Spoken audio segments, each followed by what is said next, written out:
Hi students, welcome to Smartly channel by SSB Institute. I hope you all are fine. I hope you all are settled at home. I know it is a little difficult time for you people to manage studies and as well as manage your day-to-day activity. ठीक है, चलो start करते हैं. बच्चों आपका pen and paper निकाल के ready रखना. मुझे बहुत सारे कुछ फ्रेंड्स और कलीग्स ने कहा था कि इंग्लिश हिंदी का मिक्स बैग रखो. एक लास्ट लेक्चर थोड़ा ज़्यादा हिंदी हो गया था. आई अंडरस्टैंड पेपर इंग्लिश में होगा, इंटरव्यू भी इंग्लिश में होगा. तो I am going to use certain terminologies which are going to be purely in English. ठीक है, all set, ready, pen and paper निकालो. आज का जो टॉपिक है, ये टॉपिक रिपीटेडली पूछा गया है, not only in your mains banking awareness but also in your interview. जो जो टॉपिक मैं लेता हूं बच्चों, प्लीज एक चीज याद रखना, ये सिर्फ मेंस नहीं करा रहा मैं, ये फंडामेंटल्स है. किसी ने ना बहुत ही सही कहा है, जब बेसिक अच्छा हो ना तो पिरामिड ऑटोमेटिकली बन जाता है. आपका फंडामेंटल्स क्लियर रखो, and that is what me and Ravi sir are here to do. Clear your fundamentals, बाकी सब हो जाएगा, कोई बड़ी बात नहीं है. जब आप इकोनॉमिक टाइम्स पढ़ते हो, I am telling you students, remember economy times is one of the most recommended newspaper for any government examination. अगर आपको बैंकिंग अवेयरनेस सीखनी है, मेरे कुछ स्टूडेंट्स को इंटरव्यू में वो बैंक की टर्नओवर पूछी गई थी. ऑल राइट, फॉर एग्जाम्पल आप इंटरव्यू में जाते हो बैंक ऑफ इंडिया, आपको इंटरव्यू के लिए बुलाया. आपको बैंक ऑफ इंडिया का टर्नओवर पता होना चाहिए, आपको बैंक ऑफ बड़ौदा का टर्नओवर पता होना चाहिए, टॉप 3 बैंक्स का टोटल नंबर ऑफ एम्प्लॉयज पता होना चाहिए, हेड ऑफिस पता होने चाहिए. So these are certain things that you people need to be aware of. सिर्फ फॉर्म भर दिया एसबीआई का कि सर काम हो गया हमारा, ऐसे नहीं होता बच्चों. You need to be prepared with certain facts and figures, जो आज हम कराने वाले हैं. ठीक है, so Economic Times is one of the most recommended. Paper का एप्लीकेशन आता है फ्री ऑफ कॉस्ट, डाउनलोड करो, रोज पढ़ो उसको. बहुत सारी चीजें शायद समझ में नहीं आएंगी. अब मैं आपको एक सवाल पूछता हूं, why are farmers on the street okay protesting against the government? बताओ, ये एक इकोनॉमिकल प्रॉब्लम है कि ये एक सोशल प्रॉब्लम है? You people are giving banking, SSC, railway exam, ये एक इकोनॉमिकल प्रॉब्लम है. सेंट्रल गवर्नमेंट कभी फार्मर्स के अगेंस्ट नहीं जाएगी, कभी माइनॉरिटीज के अगेंस्ट नहीं जाएगी, कभी कास्टिस्ट नहीं बनेगी. तो फिर ये फार्मर्स क्यों रास्ते पे उतरे? फार्मर्स प्रोटेस्ट कर रहे हैं, आपको पता है, बट प्रॉब्लम क्या है आपको पता है? तो करंट अफेयर्स को थियरी के साथ रिलेट करना जरूरी है. इंटरव्यू में पूछा जाएगा. ऐसा इतना इजी नहीं है बैंकिंग एग्जाम क्लियर करना.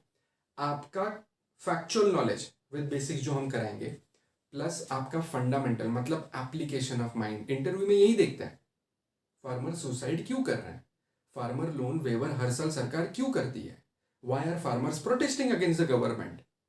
ठीक है बच्चों, करंट अफेयर्स का लेक्चर्स हम आपको अपडेट करते रहेंगे, डोंट वरी. और 9 o'clock को जो रवि सर फैक्चुअल क्वेश्चंस का एक 3 से 4 मिनट का वीडियो आता है, उसको फॉलो करो. हर एक लेक्चर को फॉलो करो, कहीं ना कहीं आपको वो हेल्प होगा. ठीक है, टेक लेक्चर सीरियसली, रिकॉर्डेड हो, लाइव हो, आपको रेगुलर रहना है. All right, okay, let us start. अब ध्यान दो. ठीक है, today we are going to do and understand the fundamentals of banking rates, जो बहुत इंपॉर्टेंट है. देखो बच्चों, लास्ट टाइम मैंने लेक्चर में बताया था, सरकार होती है सबसे ऊपर, government of India. The head of the government is always prime minister, तो मैं यहां पर पीएम लिखता हूं. बट हमारे इंडिया में 4 ऐसे टोटल मिनिस्ट्रीज है जो बहुत पावरफुल है. कौन से बताओ? Put it in the comment box, I give you 5 seconds. 4 top powerful ministries का नाम बताओ बच्चों. एक हो गया प्राइम मिनिस्टर, सेकंड हो गया हमारे फाइनेंस मिनिस्टर, मैं यहां पे लिख रहा हूं. थर्ड मिनिस्ट्री जो सबसे इंपॉर्टेंट है वो है होम मिनिस्ट्री. और फोर्थ इंपॉर्टेंट मिनिस्ट्री, एक्चुअली 5 है बट फोर्थ इंपॉर्टेंट मिनिस्ट्री बताता हूँ, वो मिनिस्ट्री ऑफ एक्सटर्नल अफेयर्स. हमारे इंडिया में फॉरेन मिनिस्ट्री नहीं होती है, बहुत लोग ये गलती करते हैं. We have ministry of external affairs, MEA, जो हमारा पासपोर्ट बनाती है. याद रखना, बहुत सारे बच्चे गलती करते हैं. Plus the 5th most important ministry is ministry of defence. Defence ministry मत बोलो, okay. Prime minister, finance minister, ministry of external affairs, defence minister and home minister. हम 6th मिनिस्ट्री को भी बोल सकते हैं, ministry of minority affairs, ministry of women and child development, ministry of agriculture, ministry of education. तो ये top 5 और bottom 5, 10 ministries के नाम और उनके मिनिस्टर्स के नाम, मिनिस्ट्री के नाम और मिनिस्टर के नाम याद होने चाहिए। Okay, now let us come to finance ministry. Miss Nirmala Sitharaman, she is the finance minister of India, ठीक है, जो प्राइम मिनिस्टर की राइट हैंड है। आई बात समझ में? She is responsible for most of the financial and monetary policy. लिख लो, she is not economy minister, she is finance minister. दोनों में फर्क होता है बच्चों, ये बहुत बच्चों को कंफ्यूजन है। इकोनॉमी को चलाने के लिए मिनिस्ट्री ऑफ इकोनॉमी नहीं लगती, फाइनेंस मिनिस्ट्री लगती है। आई बात समझ में? She is the right hand of prime minister, ठीक है ना। आगे सुनो और इसको समझो। गवर्नमेंट ऑफ इंडिया के अंडर आता है रिजर्व बैंक ऑफ इंडिया। हम क्या कर रहे हैं, what is the topic that we are taking, how does the banking system and banking rates function. अब बैंकिंग अवेयरनेस दे रहे हो तो ये समझना बहुत जरूरी है, ठीक है। सुनो, सरकार के अंडर आती है central bank, which is run by the governor of RBI. मैं जो ब्रैकेट में डाल रहा हूं वो इंसान इंपॉर्टेंट है उस मिनिस्ट्री या वो डिपार्टमेंट के लिए। क्लियर है? Absolutely clear. आगे बढ़ रहा हूं। गवर्नमेंट ऑफ इंडिया में most important head of the government of India is prime minister, right hand is finance minister. RBI का जो हेड है वो है गवर्नर ऑफ आरबीआई, जिसकी साइन होती है करेंसी पे, ठीक है। Now reserve bank of India के under there are 4 types of banks. लिख लो, मैं लिख रहा हूं यहां पे, public sector banks, private sector banks, foreign banks, okay sorry, foreign banks. Then you have regional rural bank, RRB, जिसकी एग्जामिनेशन का फॉर्म आप लोग भरोगे। आई बात समझ में? पब्लिक सेक्टर बैंक, मैं इसको थोड़ा सा और प्रॉपरली लिख देता हूं तो आप लोगों को थोड़ा सा नोट्स बनाने में इजी होगा। Public sector, private sector, foreign sector, regional rural. बाहर से आने वाली bank foreign, private bank Indian, गांव में रहने वाली बैंक रीजनल, पब्लिक बैंक सरकारी। आई बात समझ में? कभी आपको लाइफ में कोई नहीं, किसी ने भी पूछ लिया भाई चार टाइप ऑफ बैंक्स बताओ, तो बोलो ये 4 टाइप ऑफ बैंक से, बात खत्म हो गई, कुछ नहीं बोलिएगा वो। ये कमर्शियल क्या होता है, non commercial, schedule, non schedule छोड़ो, 4 टाइप ऑफ बैंक है हमारे देश में, बात खत्म हो गई। उसके बाद एक तीसरा आता है, उसको हम एनबीएफसी बोलते हैं, बट इसको आप कैटेगराइज अलग करो, ये कोई कैटेगरी में नहीं आता। It's not a bank, it's a non banking financial company और कॉर्पोरेशन। एन को बहुत ज्यादा एम्फोसाइज दिया जाता है, नॉन बैंकिंग फाइनेंशियल कॉर्पोरेशन। मैं यहां पर इसको ब्रैकेट में डाल रहा हूं, लिख लो, काम आएगा आपको आगे, ठीक है। आगे बढ़े ना। देखो, मैंने लास्ट लेक्चर में आप लोगों को एक बात बताई थी, बैंक्स गिव लोन। मेरे हर एक लेक्चर को रिलेट करो बच्चों, हर एक लेक्चर को, तो ही आपको पूरा फाइनेंशियल सिस्टम समझ में आएगा। बैंक्स का काम है देना लोन, क्लियर है? अब ये ध्यान से सुनना, ये लोन देने के लिए इनको चाहिए पैसा। पैसा इनको कौन देता है? आरबीआई। आई बात समझ में? जब आरबीआई बैंक्स को, इसको छोड़ के, जब आरबीआई बैंक्स को पैसा देती है उसको एक रेट बोला जाता है, okay, and that rate is known as repo rate, ठीक है। मैं यहां पे लिख रहा हूं रेपो रेट, एक इंटरेस्ट लगाती है। आई बात समझ में? फॉर एग्जाम्पल सुनो, ध्यान से सुनो, आरबीआई ने ये चारों टाइप ऑफ बैंक्स को, फॉरेन बैंक्स को एक्चुअली मिलता नहीं है, बट मैं लिख रहा हूं, मैं आपको उसका एक्सप्लेनेशन बाद में दूंगा। आरबीआई जब इन बैंक्स को पैसा देती है, ठीक है, तो वो एक इंटरेस्ट रेट लगाती है, उसको बोलते हैं रेपो रेट, याद रखना। फिर ये बैंक्स लोन देते हैं, ठीक है, पब्लिक सेक्टर, प्राइवेट सेक्टर कंपनियों को, उसको हम बोलते हैं loan rate at an interest. आई बात समझ में? तो एकदम सिंपल कर रहा हूं, RBI repo rate to the banks, banks will give loan. अब समझो आरबीआई ने 1000 करोड़ ये सारे बैंक्स को दे दिया, उसमें से ये पब्लिक सेक्टर बैंक को मिला है 250 करोड़। ये 250 करोड़ लोन मिला पब्लिक को, पब्लिक हो गई, कंपनीज हो गई, ठीक है। तो ये पब्लिक सेक्टर बैंक को जो 250 करोड़ मिला है ना, ध्यान देना, ये 250 करोड़ वो लोन में देगा, but reserve bank of India जब इनको 250 करोड़ देता है तब वो इंटरेस्ट लगा के उसको बोलते हैं repo rate is 4%। Agreed. 4% plus 250 crore RBI को वापस चाहिए। आरबीआई कहती है देखो पैसा मांगने से नहीं मिलता, कमाने से मिलता है, मैं आपको 250 करोड़ दूंगा बट मुझे 4% के ऊपर मुझे मेरा इंटरेस्ट भी चाहिए। इसके पीछे रीजन क्या है बताओ? सरकारी बैंक है, प्राइवेट बैंक है, अगर आरबीआई नहीं देगी इनको पैसा तो फिर फायदा क्या है? तो मार्केट में तो पैसा ही नहीं आएगा, हमें सैलरी नहीं आएगी, कंपनीज नहीं चलेगी, इकोनॉमी कैसे रन होगा? सो बच्चों देखो, 250 करोड़ अगर आरबीआई ने फ्री में दे दिया ना, अगर ये क्वेश्चन आपको इंटरव्यू में पूछा भी और इसका जवाब मुझे चाहिए, पैसे की वैल्यू हमेशा इंटरेस्ट से डिफाइन होती है। 250 करोड़ आपने अगर पापा से पैसे मांगे 500 रुपीज, पापा ने दे दिए, आपके लिए ना वो 500 शायद वैल्यू नहीं रखेगा। हाँ, मेरा कहने का मतलब है रोज पापा 500 दे रहे हैं, रोज 500, बेटा दिन में रोज खर्चा करो, मजा आ जाएगा ना, ठीक है, रोज पिज्जा, रोज बर्गर, रोज भाई टैक्सी से, ओला से, उबर से घूमो, वो 500 की वैल्यू नहीं रहेगी। इसके वजह से अगर आपको पापा ने 500 दिए और कहा बेटा मुझे 500 आप लो, बट 3 दिन के बाद आप मुझे 500 वापस करोगे, प्लस मुझे आपको उसके ऊपर आप में मुझे और 30 रुपया वापस चाहिए, तो 530 चाहिए। एग्जाम्पल ले रहा हूं, एग्जैक्टली ये पापा है।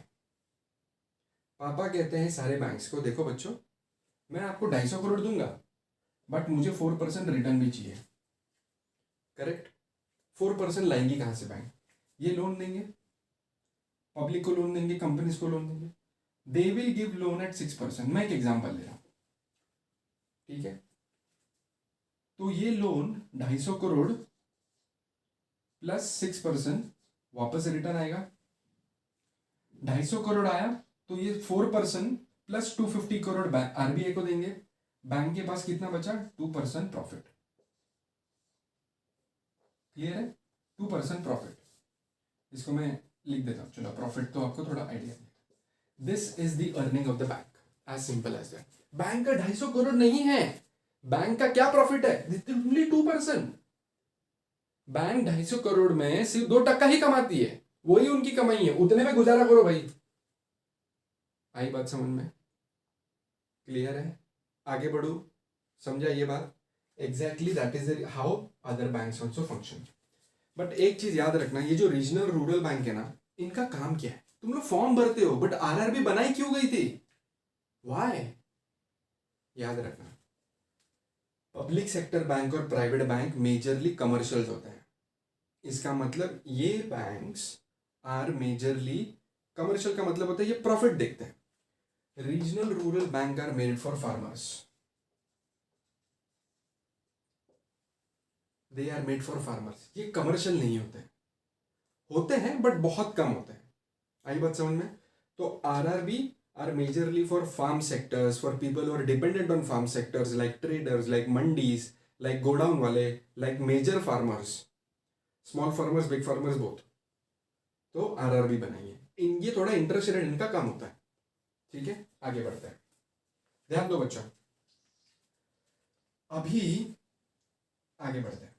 देखो 250 करोड़ देने के बाद ये जो 2%, ठीक है, अब ये 250 करोड़ आरबीआई ने दे दिए। इस 250 करोड़ में eight any given time 3% bank हाथ नहीं लगा सकती, नहीं छू सकती। क्यों?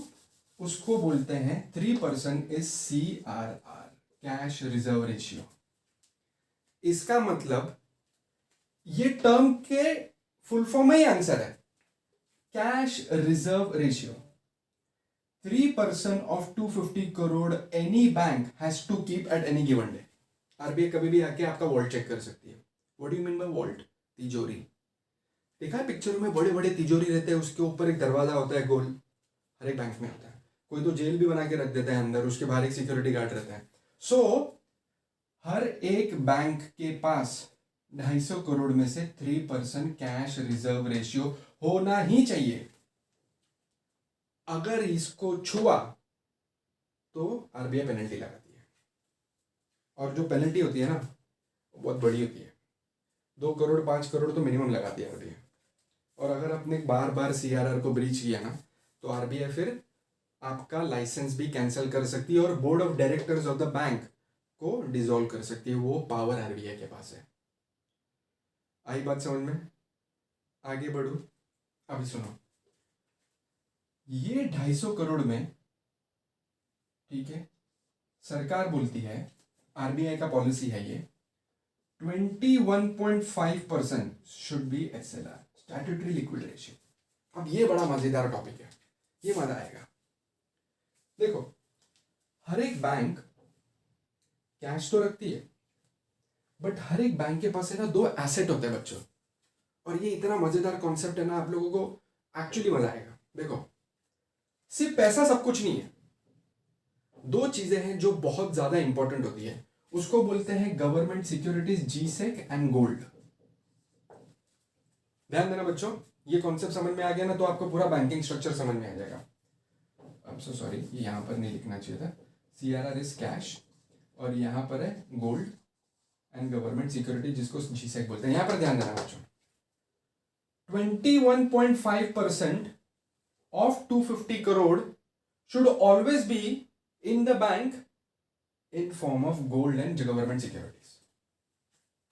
अब ये गवर्नमेंट सिक्योरिटी क्या है, इसको अब मैंने बाद में बताऊंगा। गवर्नमेंट सिक्योरिटी एक पेपर का टुकड़ा होता है जिसके ऊपर उसकी वैल्यू लिखी रहती है।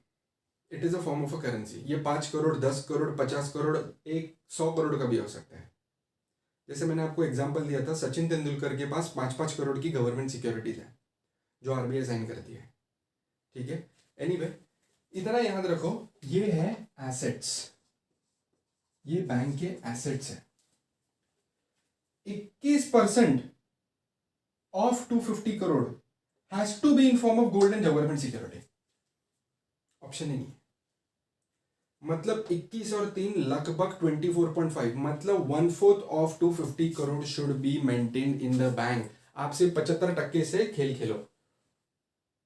अगर आपने ये छुआ और गवर्नमेंट या आरबीआई ने, अगर से for example reserve bank of India के ना फ्लाइंग स्क्वाड होती है। व्हाट इज फ्लाइंग स्क्वाड, मैं आपको बताता हूँ। ये वो टीम होती है जो कभी भी कोई भी बैंक में घुस सकती है और बोलती है वॉल्ट खोलो। वॉल्ट खोल के वो बोलते करेंसी कितनी है बताओ। अगर वो करेंसी 3% के नीचे गई, एक फाइल बनती है, आरबीआई के हेड ऑफिस से नोटिस आ जाता है, 3 करोड़ का आपको पेनल्टी लगा हुआ है। ये होता है। 1990s में ये ज़्यादा होता था क्योंकि लोग है ना 3% को यूज़ करते थे। और ये बाय लॉ है, ऐसा मत समझो कि भाई हवे में चल रहा है। Okay, 21% should be SLR, 3% should be CRR. समझी बात? क्लियर है? अंडरस्टूड? लास्ट कॉन्सेप्ट बता रहा हूं। ये जो 2% होता है ना, ठीक है, ये बैंक का प्रॉफिट है। ये 2% पर मंथ अगर मैं पकड़ के गया प्रॉफिट, और अगर उसको मैंने 12 महीने कर दिए तो 24% हो गया। ठीक है, इनटू समझो 2 साल हो गए, 48% हो गया। तो अगर इसको मैं मल्टीप्लाई मल्टीप्लाई मल्टीप्लाई करते गया तो एक दिन है ना बैंक के पास 100 करोड़ का सिर्फ प्रॉफिट होगा। इसका मतलब क्या हुआ पता है? बैंक कुछ साल के बाद 100 करोड़ का प्रॉफिट लेके बैठती है। ठीक है, अभी मजे की बात सुनो। ये 100 करोड़ है ना, ये बैंक का कमाया हुआ पैसा है, ये आरबीआई का नहीं है। ठीक है, ये पैसा वो कुछ भी कर सकती है, कुछ भी लोन में दे सकती है, पैसे उड़ा सकती है, ठीक है, खर्चा कर सकती है। ये बैंक ये 100 करोड़ का कोई भी इंटरेस्ट रेट पे दे सकती है। मतलब इन शॉर्ट बता रहा हूं कि वो मालिक है उसका। आरबीआई का कोई कंट्रोल नहीं है इस पर। ऑब्वियस है ना, आरबीआई का पैसा थोड़ी है, वो तो बैंक ने कमाया हुआ पैसा है। बैंक ऑफ इंडिया का पता है टर्नओवर कितना? 80,000 crore, 80,000 crore. Bank of India is one of the largest bank. वो मिनट मिनट में पैसा कमाती है बैंक, मिनट मिनट में। एसबीआई तो हाल ही, एसबीआई का रैंक मेरे हिसाब से 250 है फॉर्चून 500 में। It is one of the most, not only the biggest bank in the world, but state bank of India जिसे कि एग्जाम आप देते हो is one of the top 500 companies of the world, जिसमें अमेजॉन, जिसके अंदर Apple, जो top 10 companies हैं, बट एसबीआई फॉर्चून 500 में आती है। ठीक है। सो और हालांकि बहुत साल से कमा रही है तो मैं आगे नहीं बोलूँगा। सिंपल है बच्चों कि वापस आता हूँ, प्रॉफिट, प्रॉफिट जब बैंक का बढ़ जाता है तब ये पैसा आरबीआई के कंट्रोल में तो होता है। ठीक है। ये 100 करोड़ पे भी उसको सीआरआर और एसएलआर मेंटेन रखना है। ऐसा नहीं है कि भाई तुम्हारा पैसा है तो खर्चा करो या लोन कर दे रहोगे। बात सुनो, ये 100 करोड़ पे आपको लगता है इनको इंटरेस्ट देना है? मैं सवाल पूछता हूं आपको, डू यू थिंक ये 100 करोड़ पे आरबीआई को वापस पैसे देने? नहीं ना, देने ही नहीं, ये तो कमाए हुए पैसे। तो वो इसका लोन देते हैं। बड़े बड़े, आप लोग ने शॉपिंग कॉम्प्लेक्स देखे हैं? कहाँ से आया पैसा? आप लोग ने बड़े बड़े मॉल्स देखे हैं? कहाँ से आया?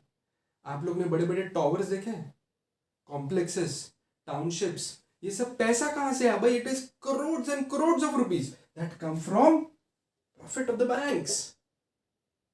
Do you understand what I am trying to say? लोग बड़ी बड़ी गाड़ियां लेते हैं। आप लोगों को पता है ऑडी, ओके, और मर्सिडीज, मेबैक गाड़ी पता है आपको मर्सिडीज कितने की है? It is worth 2.2 crore, 2.25 crore की सिर्फ गाड़ी है मेबैक। कहाँ से है भाई 2 करोड़? मजाक है? आपकी और मेरी और हम सबकी है ना जिंदगी गुजर जाएगी तो भी 2 करोड़ हम नहीं कमा पाएंगे, वो भी सेविंग में। प्रॉपर्ट अगर हम एसेट बेचे तो अलग बात है, मैं सेविंग की बात कर रहा हूँ। सो वो देती है लोन। सुनो, अगर बैंक्स ने लोन अगर ज्यादा कर दिया तो बढ़ता है महंगाई, जिसको हम कहते हैं इन्फ्लेशन। आई बात समझे? सिंपल कर रहा हूं, ये सोसाइटी के लिए अच्छा नहीं है। बैंक्स की प्रॉफिट बड़ी, ये बुरी बात नहीं है। लोन अगर ज्यादा दे दिया ना, देखो जेब में जब पैसा होता है ना तो हम खर्चा भी ज्यादा करते हैं, ये ह्यूमन टेंडेंसी है। जेब गर्म होती है ना तो मार्केट गर्म होती है, याद रखना। जेब खाली होती है ना तो मार्केट ठंडा रहता है। एक चीज याद रखना, जब बैंक की जेब गर्म होती है ना तो वो ज्यादा लोन देता है, ज्यादा पैसा देता है, ज्यादा लिक्विड देता है, उसकी वजह से इन्फ्लेशन बढ़ता है, मतलब महंगाई। अब ये कैसा बढ़ता है अगली बार बताऊंगा, बट बढ़ता है, इतना याद रखो। तो आरबीआई टेंशन में आ गई। आरबीआई बोलती है ये तो भाई प्रॉब्लमेटिक हो गया, हमने तो भाई महंगाई बढ़ा दी। नहीं, प्रॉफिट कर करके आज एक बैंक का प्रॉफिट 100 करोड़ हो गया है भाई। हमारे देश में 155 बैंक्स हैं, 155 अलग अलग बैंक्स हैं, सब मिला के 155 बैंक अगर प्रॉफिट कमाना चालू हो गए तो ये तो भाई महंगाई से अपना देश डूब जाएगा। ये सर नो? तो फिर आरबीआई बोलती है अभी मेरे को दिमाग लगाना है। अब वो दिमाग लगाती है, वो बोलती है काम करता हूं मैं, ये 100 करोड़ ये ना पब्लिक को देंगे तो महंगाई बढ़ेगी। ये 100 करोड़ आरबीआई बैंक्स को बोलती है आप मुझे दो। ठीक है, ध्यान से। आरबीआई बोलती है ये 100 करोड़ आप मुझे दो, मैं आपको उस पर इंटरेस्ट देती हूँ। यस, ऐसा भी होता है। आरबीआई को पता है इन्फ्लेशन बढ़ा तो ये ऊपर से मेरे को परेशान करेगा। गवर्नमेंट बोलती है आरबीआई को रोज ये बढ़ाना नहीं चाहिए, महंगाई बढ़ गई ना तो मुझे लोग वोट देना बंद करेंगे, इन्फ्लेशन कम करो। ठीक है, तो what is the process of reducing inflation बच्चों? आरबीआई बोलती है जितना भी प्रॉफिट है ना मुझे दे दो, मैं आपको उसके ऊपर इंटरेस्ट, मतलब आपका पैसा मुझे दो, मैं आपको उसके ऊपर इंटरेस्ट दूंगा। आई बात समझ में? ना सुनो, ये 100 करोड़ ये बैंक बोलती है मैं I will give it to RBI, दिया। आरबीआई बोलती है मैं आपको उसके ऊपर 3.35% दूंगा, जिसको हम बोलते हैं रिवर्स रेपो रेट, आरआरआर। समझे बच्चों बात? क्लियर है? ठीक है, 100 करोड़ बैंक ऑफ इंडिया ने दिए रिजर्व बैंक ऑफ इंडिया को रखने के लिए, आप रखो।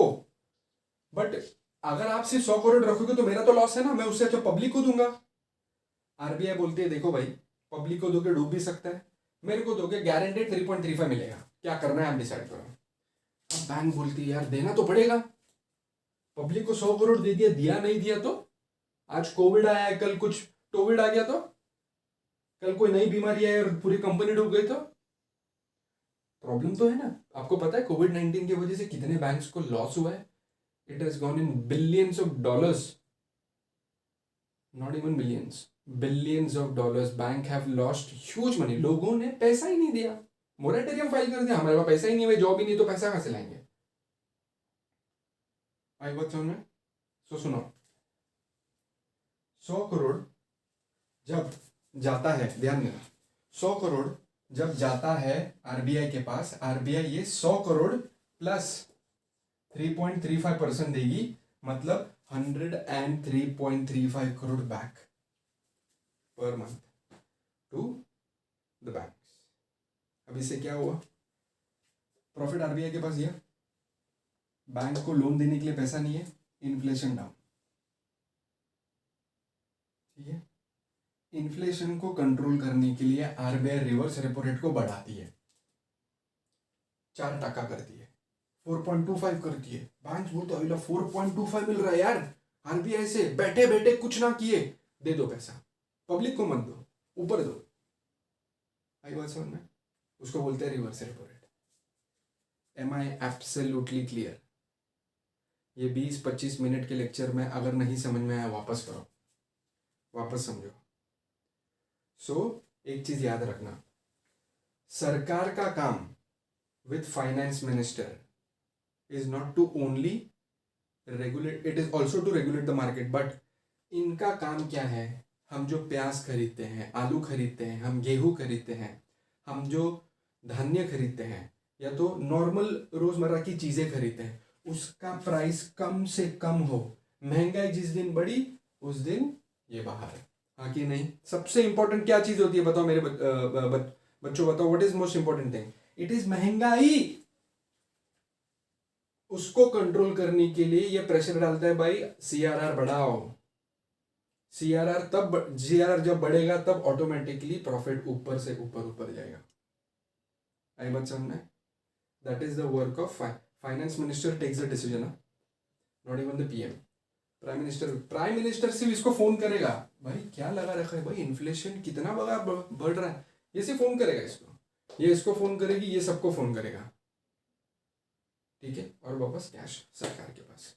एक चीज याद रखना और ये लिख लो, समझ लो, हमारे देश में रुपए के ऊपर कंट्रोल, ठीक है, सरकार का तो है। एक चीज याद रख, अगर ये गाड़ी है तो ये गाड़ी सरकार की है, बट इसका जो ड्राइवर है वो है आरबीआई। ये जैसा बोलेगा वैसा वो गाड़ी चलाएगा, बट कंडीशन इज ये पागल बेवकूफ नहीं है, ये आईएएस ऑफिसर्स होते हैं, पॉइंट नंबर 1। ये ग्रेट इकोनॉमिस्ट होता है, like Raghuram Rajan. Doctor Manmohan Singh was the finance minister, 10 gold medal जीते हुए, he is a gold medalist. Okay, doctor Pranab Mukherjee finance minister. ना अंडरस्टैंड वन थिंग, आरबीआई जो होते हैं वो इधर इकोनॉमिस्ट होते हैं और दे आर आईएएस ऑफिसर्स, बस ये दो ही हमारे देश में अभी तक हुए हैं आरबीआई के गवर्नर, और ये बेवकूफ़ नहीं होते। ये बोलते सर देखो, आप बोलते हो गाड़ी राइट में चलाओ, मैं राइट में चलाऊंगा, आप बोलते हो सीआरआर बढ़ाओ, मैं वही करूंगा। बट आप अगर बोल रहे हो कि इन्फ्लेशन को कम करो, ज़रूरी नहीं है वो अच्छा है, महंगाई थोड़ी होनी चाहिए, जो डॉक्टर मनमोहन सिंह ने कहा था, a little inflation is good for the economy. थोड़ी महंगाई सिस्टम के लिए अच्छी होती है। अब आप लोग बोलोगे कैसे? महंगाई मतलब तो जेब से ज़्यादा पैसा जा रहा है। बर्गर खाया कभी मैकडोनल्ड में? कभी सोचा बर्गर में क्या क्या होता है? बर्गर में क्या क्या होता है बताओ। मैं यहाँ पे डायग्राम निकाल रहा हूँ बर्गर का। ये ब्रेड है और बीच में पैटी है। इसमें क्या होता है? वीट। बीच में क्या होता है? पोटैटो, आलू। उसके बीच में क्या होता है? ऑनियन। खाया है ना बर्गर कभी तुम लोग ने? इधर भी वीट। चीज में क्या होता है? मिल्क। ये सब कौन बनाता है? आप और मैं बनाते हैं क्या फार्मर्स बनाते हैं? फार्मर्स बनाते हैं ना। तो अगर बर्गर का रेट 250 से अगर 265 हो गया तो 15 रुपया फार्मर को मिलेगा एक्स्ट्रा। तो लिटिल इन्फ्लेशन इज गुड, याद रखना। बर्गर खाते हो मजा आता है, मेरे को भी मजा आता है, मैं भी मैकडोनल्ड में जाता हूँ रवि सर के साथ। बट खाते खाते ये भी सोचो कि उसमें है क्या। आई बात समझ में? मेरे हाथ में जो मार्कर है ये प्लास्टिक से बना है। प्लास्टिक कहाँ से आता है? लकड़े से आता है। I am so sorry. Plastic बच्चों कहाँ से आता है? लकड़े से आता है। Plastic and rubber are two major components. Synthetic plastic and non synthetic plastic की बात कर रहा हूँ, बट रबर की बात करें, ठीक है। ये लकड़ा कहाँ से आया? आप और मैंने तो जाके लकड़ा काट के ये बोर्ड नहीं बनाया ना। फार्मर, अगर ये लकड़ा, ये बोर्ड समझो 1500 रुपए का है, अगर ये 1600 हो गया फार्मर को प्रॉफिट होगा। So little inflation is good. जो आरबीआई बोलती है सरकार को, और सरकार को सुनना ही पड़ेगा, वो ना सुन के नहीं होगा, क्योंकि ये पॉलिटिशियन है, ये इकोनॉमिस्ट है। आईएएस ऑफिसर 12 घंटे पढ़ के 1 साल आता है तब जाके वो आरबीआई का गवर्नर बनता है। और आरबीआई का गवर्नर जब आईएएस बनता है तो उसको कम से कम 25 साल का एक्सपीरियंस होना चाहिए सिस्टम में। मजाक नहीं है, सेक्रेटरी लेवल ऑफिसर बनते हैं आईएएस। क्लियर है बच्चों? समझ में आया पूरा सिस्टम? ठीक है। थोड़ी महंगाई अच्छी है, ये डायलॉग मारो इंटरव्यू में, बोलो little inflation is good. Who has said this? Doctor Manmohan Singh, former governor of RBI, former finance minister and 10 years prime minister of India. मजाक नहीं है। जो बंदा जिसने 25 साल, 25 बहुत कम बोल दिया, 35 साल जिंदगी के इकोनॉमी और फाइनेंस को दिया है, उसकी तो बात समझो। ठीक है। Thank you so much students, मुझे मजा आया पढ़ा के। I hope you have enjoyed it. I hope you have understood how does the banking system function. ये बेसिक नॉलेज है। जब भी आप आगे पेपर में repo rate, reverse repo rate, bank rate, SLR, inflation, ये टर्म्स पढ़ोगे आपको ये लेक्चर याद आएगा। नोट्स बनाओ, डायग्राम बनाओ, and continuously watch our lectures. Thank you so much. God bless you all. And do watch Ravi sir's content reasoning lecture. जितना banking aware, देखो जीए मेंस में आता है, फर्स्ट स्टेप रवि सर ही क्लियर करेंगे क्योंकि वो आपका प्री है। प्री क्लियर करो, मेंस की जिम्मेदारी हमारी है। ये मेंस और इंटरव्यू है, फर्स्ट स्टेप के लेक्चर्स ज़्यादा इंपॉर्टेंट है। Thank you so much. Be active on live lectures. Thank you watching for Smartly channel. Do share and do subscribe. Have a nice day. Bye.